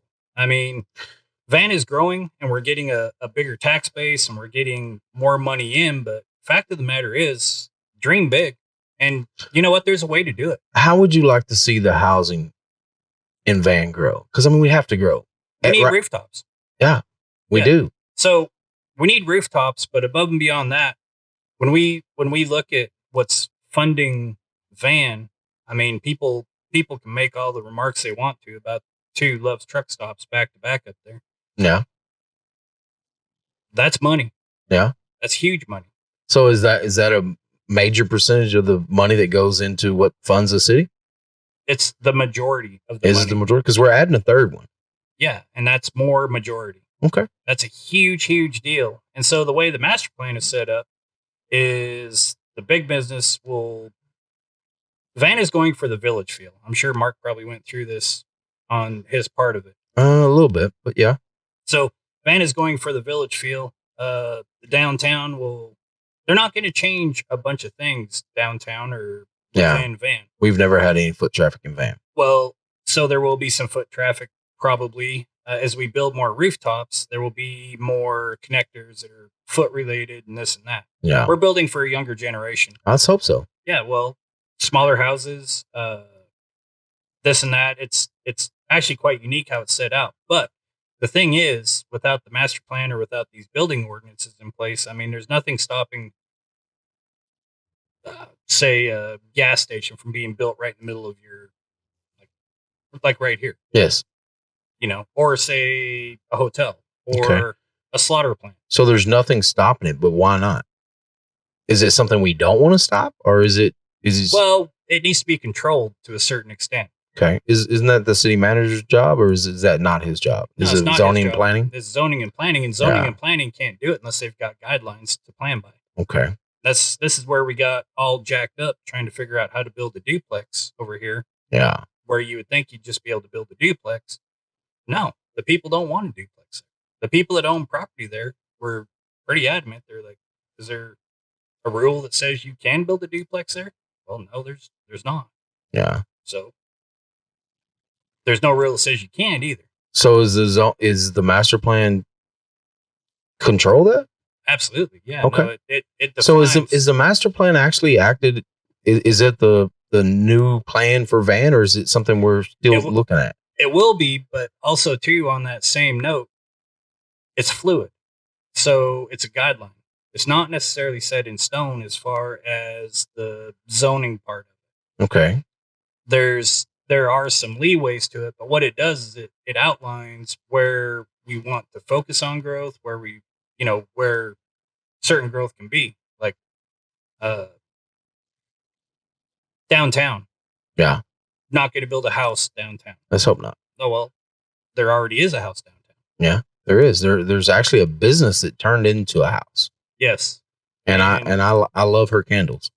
They're very good. And I'm not going to say one word about none of that. But moving forward, to have a true downtown district, I mean, we need to figure out where we want to move to. Yes. So there's a thing called non-conforming, and that's businesses, houses, anything that's already in effect. This is what's got people freaked out. They're like, oh, okay, well, we implement all this stuff. I'm not in compliance. I'm not in compliance. No. So there's a lot of things. I mean, I can't sit here and list off what's non-conforming, but in a nutshell, if you don't fit into the plan the way it's been outlined or the way it's been set in stone, yeah, you're non-conforming and you're grandfathered in, for lack of better terms. Okay. So, but let's take that in perspective, because there's two things that I see with this new generation. Mm-hmm. One thing is that a lot of them are, I don't want to say antisocials, but they spend a lot of time indoors playing video games. How we correlate that to the future of Van has to be taken into consideration. Well, so statistically, it may seem like to us that they spend a lot of time inside playing video games. Statistically, the generation that's actually out in the world is not. They're actually, that's why they want a small house. They don't want a yard they have to upkeep. Correct. Maybe they're going to their friend's house to play video games. Or they're playing it with 100 different people all over the world. Yeah, or they're somewhere else. No, I'm not criticizing them, because I have 3 kids that are big video game guys. No, I'm not saying that. What I'm saying is, statistically, from the information we have, I mean, yeah, quote unquote, they're not wanting to stay at home, which is why smaller homes, less yard work. Yes, they want to be cut loose to do whatever. And I, honestly, after living where I live at, I'm kind of coming around to the same thing. Oh, I'm not. I want more. No, I want out. I want out. We'll just get like a gypsy caravan and cruise around a van. Yeah, I'm with you. I understand it, but no, I want more. But the other side of that is that kids these days they're looking for something else besides just they're given dreams. And all of their heroes, when you look at the guy that built the iPhone, when you look at the guy that built the computers that we're broadcasting this on right now, they all started in one of these. And that's the mindset, the garage. And how does that take it into consideration? Because every kid right now, if you go to Van High School, and I've met like 10 of the students in Van High School, they have their own business. They have their own business where they've got their own website. They're selling stuff right now. And I'm pretty sure they're paying taxes. I know 2 of them that I met has LLCs. That is what our school is teaching these kids, which to me is productive. That's getting them prepared for what's out there. But how does that small business mindset correlate to our plan and the master plan? It doesn't. Okay. I'll be upfront about that. I don't think that mindset, I mean, maybe that's happening with some of our kids here in the high school. Yeah. But statistically, I mean, we have to go off of what statistics are. I don't know if that paints a representative picture. Now, on the other side of that, it's a guideline. Yeah. It's not written in stone. Yeah. The ordinances are written in stone, but the actual master plan itself is a guideline that's going to show how we do the growth. Let me ask you this, because this is on that same trajectory, and this is something personal to me. Canton has a bunch of, to me, you go down 20, they got a bunch of little buildings that you can start. That they keep adding on to. Incubators. Yeah. To me, they're incubators. They are incubators. And I see those in all kinds of places. Yep. Is that something Van's looking at? So I can't speak for Van, but you're on the city council. No, I can't speak for people that would come in and do that.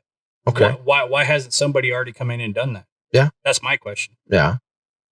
Is there space to do that? Absolutely. Okay. Why hasn't would that so why hasn't somebody already done it? Would that go against the master plan? No. Okay. That's what's important to me, because I'm all about need and nothing goes against the master plan. This is the important part. Nothing goes against the master plan. The master plan just shows where to put it. Okay. All of everything that you could possibly ever dream will probably be included. Okay. Master plan just shows where to put it. Are we annexing more land with a master plan? We undoubtedly will. I mean, that's just part of our growth of Van. Exactly. So are we right now? No. Which way are we going to grow? That was always been my question. And I'm not saying because I want to pull some Nancy Pelosi and go out there and buy some land and reap the rewards off of it. But obviously on the I-20 corridor. Yeah. I've sat here and I've looked at Van, and I put my drone in the air, and I've looked around Van, and I've looked at Google, and I thought, so what is this place going to be like in 50 years for my boys? It's not a crystal ball, but but you can extrapolate what's already happened. So I-20 the I-20 corridor, obviously, if you've got land plus or minus this many acres or feet on this side of I-20, obviously that's going to be a hot zone. Now, all the corridors coming into Van, like if you've got land on, say, 314 or 110 or 16, I mean, at some point, that land's going to be something. I mean, somebody's going to do something with it. Yeah. Well, I mean, I bought this so the school would buy it for me one day. Well, we bought our property. Number one, I kind of wanted a place in the country, in the city. Yeah, definitely it. But we knew at some point somebody would want to come in and develop that into a subdivision. Well, I don't want a subdivision, but if I ever win the lottery, I want to come and build a big ass castle right there. I want to live in it with you. Well, if you build it big enough, it can be a hotel. As long as you supply it with mead. Well, there's always going to be mead. Okay. Always going to be mead. So let's get on that. Where do you see Van going? I see Van being extremely prosperous. This whole growth spurt that we're going through right now, we're on the front end of it.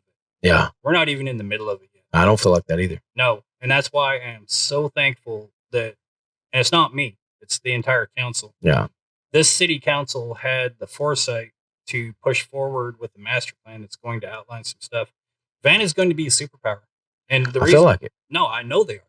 Yeah. And you know why? Why? Because we had the foresight to figure out that, hey, this is going to be happening. Let's organize it. Let's set it up. And city council right now is very forward thinking. Yeah. They're innovators. Mm-hmm. They're all about doing what's going to be good for this town, regardless of what that might be. If it's good, we want to do it. Yeah. And I can't speak on behalf of previous city councils. I mean, I think that they did what they could, but I can speak for this city council. This city council is all about driving Van into good. Yeah. So when you ask about where Van's going to be in the future, it's going to be in an awesome place. Yeah. With a controlled growth that still keeps a village feel, but is raking in money from the business. Is that what you're running on? Is that what I'm running on? Yeah. What are you running on? No, I'm running on getting people involved and getting the students involved. The growth of van is not something that anybody should be running on. Okay. What they should be running on is how they're going to capitalize on it. Okay. I get it. And I do believe that this present city council, all of them, I won't give credit to any one In city particular, council. yeah. No, it's a team effort. Everybody should be thankful that this city council and city management and city employees and everybody else got together and figured out, hey, this is going to be happening. Let's figure out how to make it work. So the biggest bang for your buck, like, we do pay a lot of taxes. We do. You pay a lot of city taxes. Yes. I pay a lot of city taxes on my chunk of property. Mm-hmm. That counts. But that doesn't even come close to counting in what comes in from these businesses. The revenue, yeah. Yeah. So sales tax from the businesses, that's where it's at. So when we start talking about, developing I-20, or as one of my platform items is giving the businesses here in Van, regardless whether you're a city dweller or not, I don't care. If you're a business here in Van, you need to have a say in what's going on in Civics. How does that work, though? Well, so does it work in any other town? Does any other town have a system where if you don't live in the city limits and you own a business, you have a say? There's nothing written in stone, but there are other places. Lufkin has, from what I understand, some kind of an association or some kind of a business. Now, here in Van, we have the chamber. Yes, we do. Chamber of Commerce. And I think the chamber could actually kind of double as that, but kind of not. Because I'm not disagreeing with it, because I know, take Amanda, for example. Isn't Amanda moving outside the city limits pretty soon? She bought land and stuff like that. Okay. Yeah. So and me included, I live in the city limits. I live in the city limits mainly because I have fiber internet and I'm allowed to do all the stuff that I do at work from my home when I need to. But I want to move outside the city limits. But the moment I cross that city limit zone, no, you can't. I am not allowed to vote. So the ideal of having business owners in Van being able to understand that they have a contribution and a say in how Van grows, to me, is a plus. I don't know how it works, and I don't know where other cities have tried this. So there's nothing written in stone. There's no blueprint. I'm not saying that I'm forging a new trail on this, but as far as my plan goes, I don't think anybody has a plan like this. Okay. What it would be is it would take every business in Van that would get together. They would form a committee of sorts. They would appoint 7 people to this committee. I think we need more committees, honestly. Well, this would be one committee. Now, what would make this different from any other committee, the biggest problem with having a committee is, how do you get them to meet? How do you get them to be productive? How do you get people incentivized to take part and to be part of it? Okay, so number one, businesses already don't have a say in anything that goes on civically. Correct. Okay? So that's an incentive all onto itself. Number two, by putting these people into a group, you can't just throw them all in there and be like, okay, well, let's come up with some ideas and things we want to take to city council. I'm talking about events. Instead of having meetings, there would be like events. Yeah. All the businesses get together, your employees get together. This is just another step in getting people involved here in Van. And I'm not just talking about residents. I'm talking about everybody. Yeah. Everybody. Everybody needs to have a little bit of a say, but if we can have some kind of an event where monthly, where the businesses get together, have something, talk about what's going on, and have an open meeting. Yeah. Take that information, come up with a goal, and then present it to city council and be like, hey, this is what we want to see. We're doing pretty good with our infrastructure, if I'm right. We're starting to upgrade all of our infrastructure, especially since the tornado, right? We are just now stepping out of the hole. Mm-hmm. Our city manager has done a crazy good job of, figuring out how to get us out of the negative. Yeah. So we're just now, like, let me tell you, if I really wanted to win an election, what I'd do is I'd just tell you, hey, we're going to pave your street out here. Clyde, I'm going to pave your street, and I'm going to make it to where your water is perfect. Well, my street's fine, and then that's the whole thing with the water. When the water goes bad, it drives me insane because people get on Facebook and they bitch and they moan. And to me, I'm watching these guys get out there and get muddy and nasty, and they're busting their butt. There is nobody that works harder than these city employees. And when the water goes bad for one reason or another, Yeah. they feel personally responsible for it. And nobody gives them credit. That's my problem. When you get you a little June bug. No. So if you're to ask anybody, the names of any employees, does anybody even know who works for? I used to. Yeah. So I used to know Mark Jackson. Mark Jackson was the best city employee that I ever met. He was. He's retired now. And to me, if anyone ever lets Mark leave town for any reason, they better pay him off and get him to move back, because that man knows more about where everything in this town is than anyone that's ever lived. So it'll be very important moving forward that I don't know. It's a quandary. I don't know if people ever be happy with anything. Even they won't. But I mean, me sitting out on the sideline, we're growing. We're upgrading our infrastructure. We're smart enough to know when we put a new street down, don't put the damn pipes back in the center of the street if you can help it. You understand that you got to put on the easement. I mean, everything takes place. But I didn't know about a master plan till I started this. And to me, just having, I know some people out there are going to hear Vans has a master plan. They're going to do all this stuff to Van that we have no control over. But to me, sitting back and looking at Van and saying, Van actually has a plan? Like, we actually know what the fuck we're going to do? Yeah, that trumps everything. To me, that does. To me, I mean, there might be some change. For prime example, it's a little example. It's a prime example. During COVID, kids are home. The wife said, this ain't finna happen. You kids ain't finna sit there and play video games all day. She went and got chickens. Now, we already had the bees. She went and planted a garden. She put them kids to work. Now, Van has an ordinance, supposedly, that you can't have roosters in your yard. When you go and you buy chickens from, the new ordinance is worded differently. Well, I don't mind not having roosters in your yard. I get it. Okay. I think you can have roosters in your yard, but they have to be so many feet away from the neighbors. But at that point in time, that was what I was told. That is the current ordinance. I went, and when you go buy them chickens at Tractor Supply, you don't know what they're going to be unless you're a chicken whisperer. Now, don't get me wrong. My wife was a chicken whisperer, and she was able to flip them over and tell me what they were going to be. But all of a sudden, we had 2 roosters in the backyard. I wasn't trying to break an ordinance in Van, and I got rid of the roosters as soon as I could because I didn't want roosters. My question is, why were you not a chicken whisperer?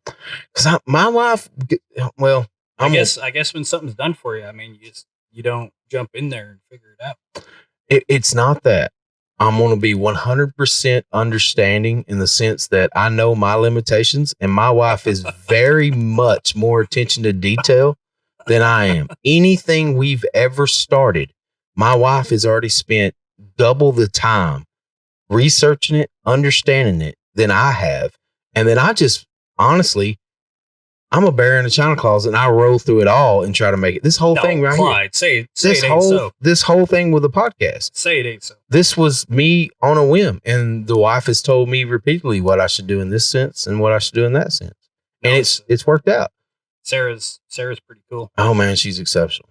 But I mean, we went a long way in this, and you've got a lot of what you want to get out about the town, I think. But do you tell me what your main points are that you want to get out for this election? So the main thing is I want people involved. I'm not asking for votes. Yeah. The only reason that it even says elect or vote Ryan Hanson on my signs is because it's a Texas Ethics Commission deal. Yeah. I am not ever going to ask you for a vote. That's not how I operate. It's not what I do. What I will do is I will give you all the information about me. If you want to know anything about me, all you need to do is ask. You can go to my Facebook page, or there's some stuff that's going to be coming out in the newspaper this Sunday. And this podcast is going to be up, and we talked a lot about you, and that's what I really wanted to do. Yeah. So I'm not that person. I've been proud and humbled to represent people for the last 2 years, but I'm not asking for you to vote for me. What I am asking you to do is to get all the information about all the candidates. I'm running against or with Ernie Burns, Yeah. depending on how you're looking at it. I urge you to get all the information about Ernie Burns. I urge you to get all the information about me that you can possibly get your hands on. Go talk to neighbors. Go do whatever, and vote your heart. And whichever person put out the most amount of information, that's what you need to do. You need to be involved though.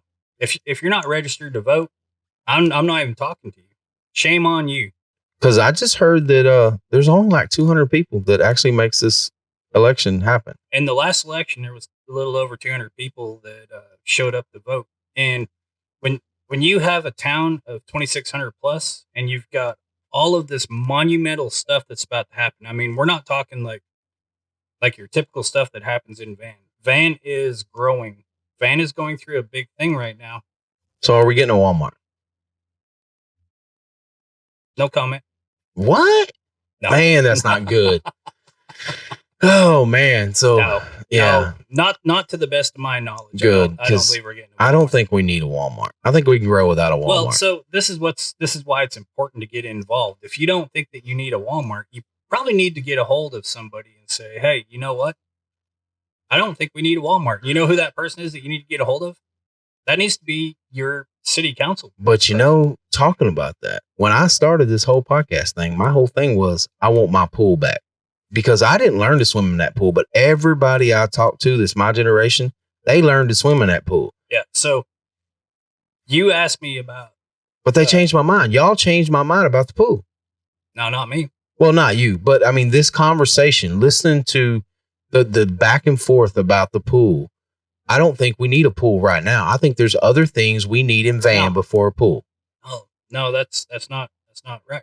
Okay, that's not. I do believe that we can have a pool, but I think that we do need to think outside the box on traditional funding and how we do that. Yeah, I think we really need to sit down and have a serious look. I mean, we're locked into this box on how we operate and how we fund things. Okay, we get money from here, we get money from there. If we get more people involved in Van, the city and the residents can work together. There's such a thing as privately funded along with city funded. Okay. And it can be done. So what do you mean by that though? Explain it just like the rec center. Like for instance, the thing that Sean Sage outlined. Yeah. Very outside the box. Okay. And when you look at it, you're like, man, that's cool. It could work. Yeah. But will the city laws let that work? Okay. That's the toss up. Now I can tell you this, there's only a certain amount of people that can change those rules. Yeah. That's us, and that's based upon your input. So the basis for what you're saying is a privately funded city entity? Is that what you're talking about? Not necessarily, but the city could actually take that same model and do it themselves. Okay. Like they could do something for I'm not understanding the model. Well, you would have to see it laid out on paper. Okay. I mean, I'm not. But for like a pool. Yeah, for a pool, you can do a pool for profit. Okay. The city could do anything for profit. Is that what Grand Saline does? No. Okay. No, I don't believe that Grand Saline pool. I think they take a pretty massive loss on that pool. Okay. From what I understand.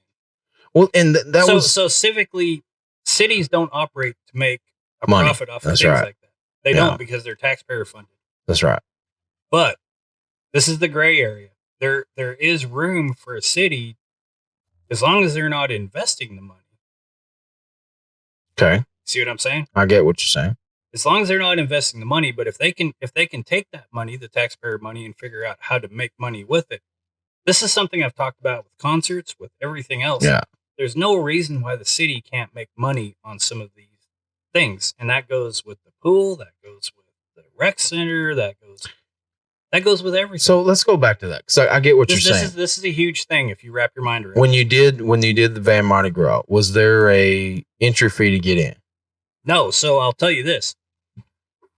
Van de Gras was completely done by the city. Yeah. Okay. City paid for everything, but it was zero cost to the city. Okay.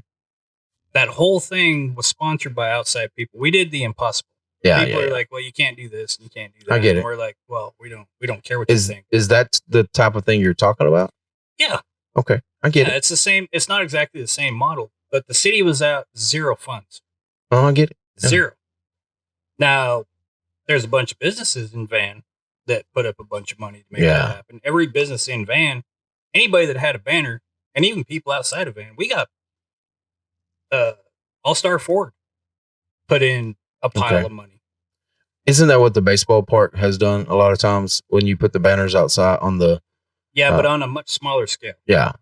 Now, I'm not saying that same model works for the pool or for the rec center. Oh, but I get the concept. I get what you're trying to say. Yeah, and it makes sense. It does make sense, and I want to say I've seen that with other towns. Yes, and that's something, and that's one thing. When I did talk to Mark mentioned about how the comprehensive plan went to different towns, and they looked and they said, "Look, this little piece is perfect for Van," and there's nothing wrong. Anybody that says, look, just because Grand Saline does it, we're not damn doing it. And I'm not a Grand Saline fan, but I don't believe like that. I will tell you this. Mark is, I've done all my markups and all my revisions on both parts of the plan. There's nobody that's more up on the plan than Mark Thompson. Yeah, he seems good. No. He definitely seems good.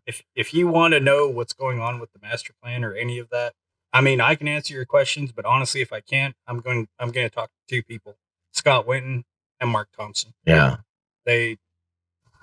Mark Thompson has done a crazy, amazing job of deciphering. Well, Mark and his wife, Lori. Well, I don't know Lori, but every time I've met Mark, he had a coffee in his hand for me. So I'm super excited because I'm a big coffee drinker. Well, Lori, most times when you meet Mark, Lori's with him. They're kind of close family people, I think. But no, they have been through that plan with a fine tooth comb, and I kind of have, but not to the extent that Mark Thompson not to the extent Mark. So, City Council, because I didn't know this when it started out. I thought y'all still had City Council meetings down at the movie theater. No. Which to me has always been the parts store, but it's moved to the library. Yes. That's where City Hall is. And that's where voting will be?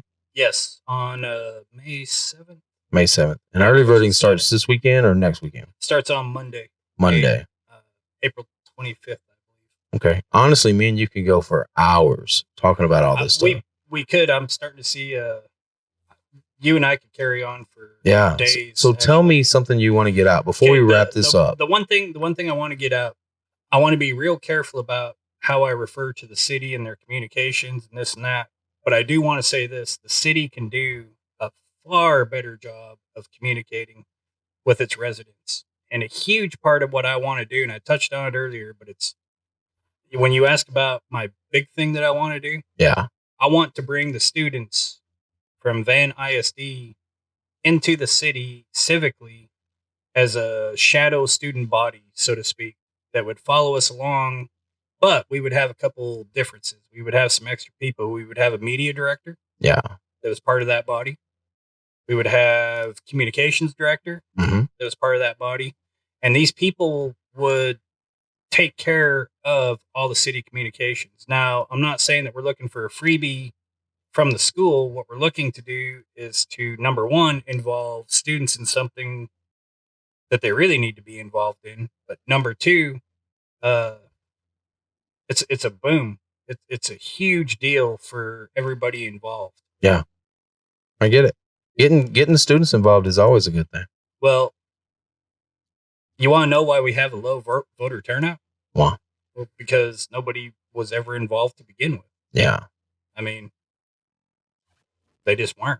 Yeah. It's never been a big thing. Get these kids involved. I mean, show them what's going on. Give them some responsibility. I mean, I'm not saying that they need to run the city by any means or anything else like that. What I'm talking about. But when you look at what the kids put out, Van ISD, their programs are amazing. They're super amazing. Yeah, and they have the tools, they have the technology. I want to give them the responsibility. Okay.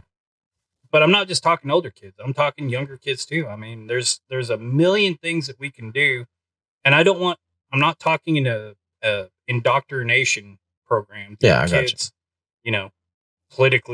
politicizing kids into the city of Van.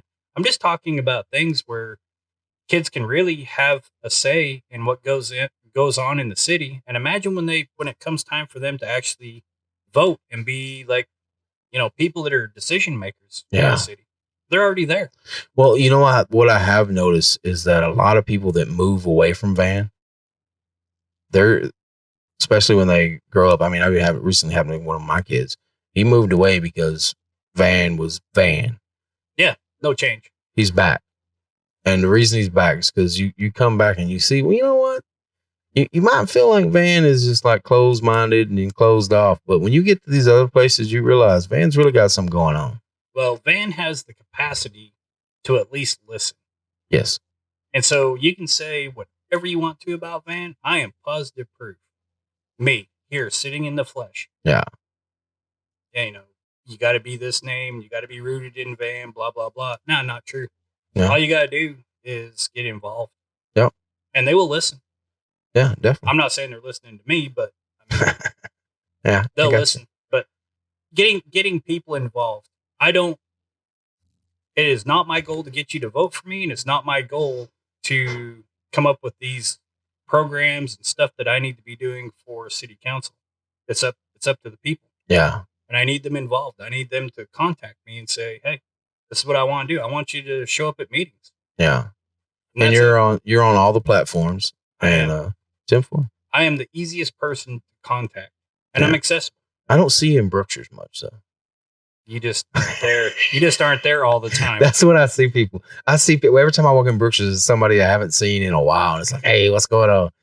But all right, anything else? Anything else you want to get out before we end this up? Because you did a great job. No, man. I want to tell you thank you for not just having me on here, but for having everybody on here. It turned into something I felt like I needed to do. Yeah, so that's a big deal to me. It's not about what I have to tell the people. Yeah. It's important that the people have everything. Oh, yeah. And, like, honestly, me and you could sit here and talk about science and technology for hours, which is what this podcast is about.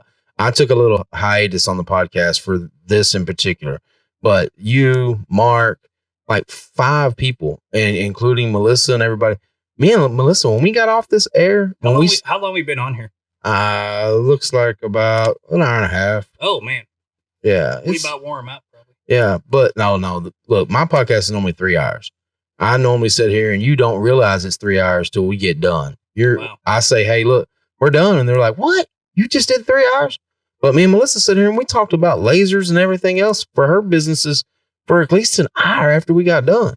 Wow. I mean, that's the cool thing that I can say about everyone that has come in here and done a podcast is y'all are bringing something to the table for our city council. And I appreciate it. I do want to say one thing about all the candidates that are running in place 4. I did have the opportunity to go to a block party meet and greet, and it was the most interesting, intuitive thing I think I've ever been a part of. Yeah. I watched 4 candidates talk about 4 completely different things and completely equal. Yeah. And not one of them said one thing about the other person. Yeah. I'm saying there was zero mudslinging. There was zero anything. And I'll tell you what, I know if I would have been in that crowd, I'd be like, wow. Yeah.